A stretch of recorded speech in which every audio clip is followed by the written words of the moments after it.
Қайырлы күн, құрметті математика пәні мұғалімдері, мен Жомарт Мұратұлы, физика математика ғылымдарының кандидаты. TikToktағы және YouTube'тағы парақшамда күрделі математикалық есептердің шешулерін көрсетем. Мектеп және университет математикасының барлық бөлімдерінің есептерін талдаймын. Егер жіберсеңіздер, менің парақшамда WhatsApp-тың нөмірі тұр.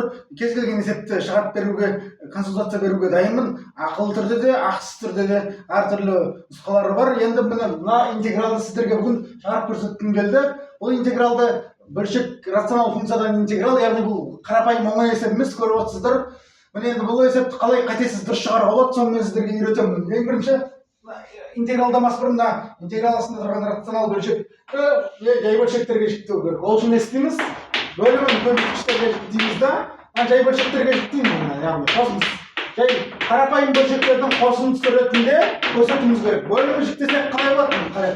Ана жерде мынау қатты айтсам кешіріңіздер, 7-ші сыныптың материалын түсінікті. Ана жерде x квадрат x минус 1 плюс 2 x минус 1. Ана жерде не байқап тұр? X минус 1 бірде екеуінде де. Тең сонда қалай болады? Сонда x минус 1 x квадрат плюс 2 2x плюс 5. Қалай жіктейміз? Мынау жіктелмейді аналарды. Сол комплекс сан болып кетеді түрлерді нөлге тең. Қалай жіктейміз? Бұны жай бөлшектер, қарапайым бөлшектерге жіктеу үшін анықталмаған коэффициенттер асын қолданамыз. Екі бөлшектің қосындысы ретінде x квадрат плюс 2 bx плюс алымының дәрежесі бөлімінің дәрежесінен бір дәрежеге төмен болды. Мынау квадрат үшбұрышпен дәрежесі сызықтық функция тұру. Осындай түрде іздейміз. Осыдан не? Ортақ бөлім беріп, мынаған теңестіреміз бөлімдерін, дұрыс па? Идеясы қарапайым. Ортақ бөлім берсек, мынаған x квадрат плюс 2, мынаған x минус 1. Онда мынаны теңестіреміз. Біз теңдеу құрып, мен мынаны анықтаймыз. 2x минус 5 тең. Қалай? x квадрат плюс 2 и плюс bx плюс x минус 1. Ашып, неге жіктесек, ортақ бөлімге келтірсек қалай болады? Анау ax квадрат, мына жерде көріп, bx квадрат, плюс bx квадрат. Келсесіздер, міне. Енді аяқта қалай болады? Аяқта минус bx плюс cx. Значит, c минус bx. Мына жерде келсесіздер, оған ешқандай спорларымыз жоқ қой. Осының іште 2, аяқта минус c плюс 2 минус c.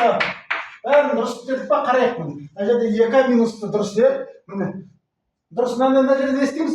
X квадраттық жоқ, мына коэффициенттерін теңестіреміз. X квадрат бар ма мына? Жоқ, a плюс b нөлге тең болу керек. Теңдеулер жүйесін құрамыз. A плюс b нөлге тең болу керек. Мына жерде x-ның алдына коэффициент 2 қой, c минус b 2-ге тең болу керек. Бұл анықталмаған коэффициенттер әдісімен. Мына жерде бос мүшесі минус 5-ге тең ғой. Мына жерде 2 минус c минус 5-ге тең болу керек. Екеуін қосып жіберсек, не аламыз? Екінші үшін қосып жіберсек. 2 минус b тең минус 3. 2 минус b тең минус 3. Қосып жіберсек.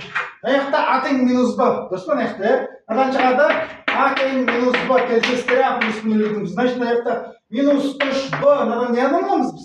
Қандай тең боламыз? Аяққа жалғастыруға мәжбүрмін. Кешіріңіздер енді.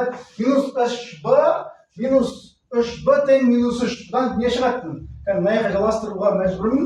Тақта шектелген өкінішке орай, бұдан үлкен тақта біздің университетте жоқ, енді ұнаса да ұнамаса да сіздер. Бұдан шығады минус 3b тең минус 3 келсестері. Сонда b тең 1 бізде.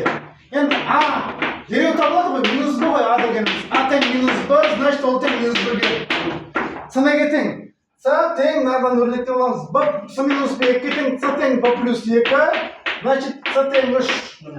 a минус 1-ге тең, b 1-ге тең, c 3-ге тең. Біз қалай жіктедік мынаны? Қарайық. Тең деп мынаны жіктеп жалғастырайық. Интеграл қалай жіктедік мынаны?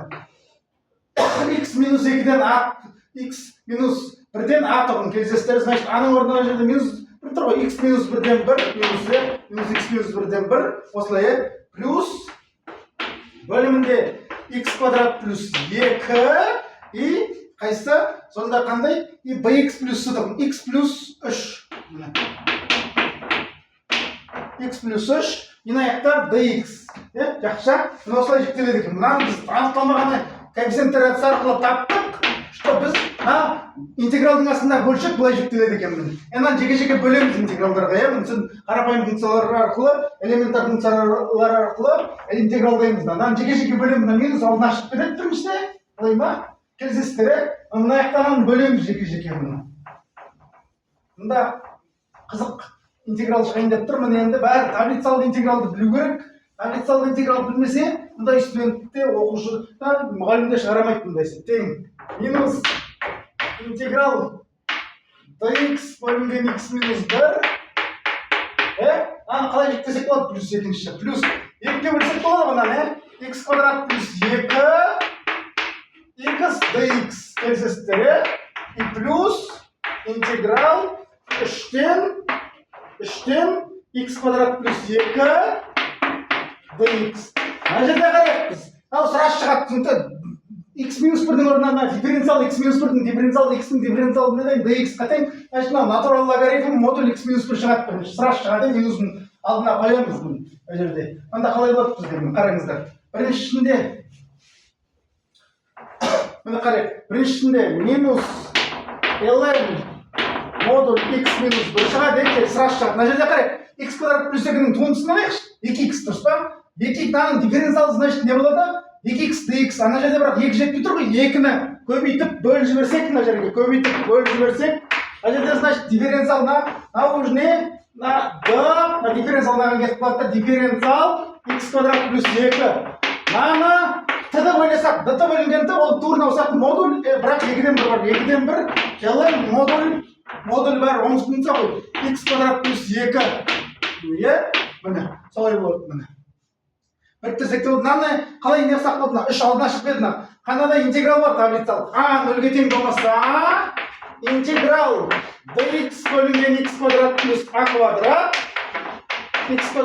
a квадрат тең 1 бөлінген a арктангенс x бөлінген a плюс s. Аның орнына тупростек тұр. 2 деген тупростектің квадраты ғой. Плюс, мында қалай болады сонда? 3 алдына шығып кетеді. 3 бөлінген тупростегі арктангенс x бөлінген тупростегі плюс с. Осылай болады міне. Екеуін біріктірсек те болады, или осылай қалдырсақ та болады. Бірақ егер біріктіргіміз келсе, квадрат түрге кіреді ғой. Квадрат түр болып келеді натурал логарифмнің несіне. Минус бөлік болып кетеді де ln. Қандай жазсақ та болады? Ln болып қышқанда жазыңыз. X квадрат плюс 2 квадрат түріндегі модуль x минус 1 и плюс иррационалдықтар қылсақ та болады, бәрібір қылмасақ та бәрібір дұрыс болады. Арктангенс x бөлінген тупростегі плюс с. Міне. Мына интеграл маған тең екен. Не былай жазсақ та дұрыс, былай жазсақ та дұрыс. Міне. Видео ұнаса лайк қойып, әріптестеріңізбен бөлісіңіздер. Математика мұғалімдердің чатына немесе математикаға қызығатын достарыңыз, таныстарыңыз болса жіберіңіздер. Парақшама тіркеліп, лайк басып, комментарийді аямаңыздар. Барлықтарыңызға сәттілік тілеймін. Сау болыңыздар.